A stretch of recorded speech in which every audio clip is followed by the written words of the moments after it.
Akwụkwọ a m ga-agụ ugbu a bụ Ọgazi Amaka nke onye dere ya bụ Ositadimma Amakeeze. N'ime akwụkwọ anụnwa, ọ bụ akwụkwọ eji ilu Igbo wee chọọ mma. Ilu Igbo bụkwanụ mmanụ ndị Igbo ji eri okwu, maka na arụsị na-enye ndụ adịrọ mma ịfụ na-akpọ onye nwụrụ anwụ. Onye gburu dibịa na-enye ya nsị n'ọgwụ ya nsị ndị na-enye nsị aka anwụsịrọ. N'ime akwụkwọ a m ga-agụ isi nke 7. Mbekwu ka a na-akwado asọmpi ịgba ọsọ. Ọ sị na ọ ga-azọgburịrị ele dị ime. Ka ọsọ tasuru, enyi zọhiere ụkwụ wee zọgbuo ele dị ime. Ọha obodo jidere mbe maka ọchụ o kwuru na ọ ga-egbu, nke mere dịka o siri kwu. N'ezie, okwu dị ime na-enwe ụkwụ ma na-aga ije.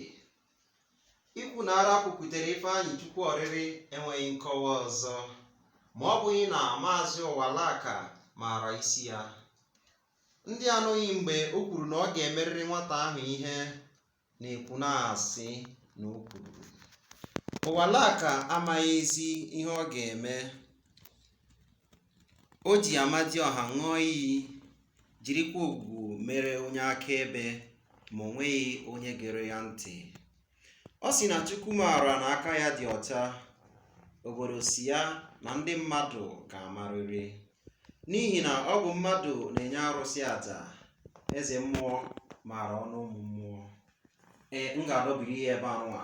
Cheta, abụ m obere maazị ihe a na-achọ Chris, onye nke eji simple mara. Ka emesịa.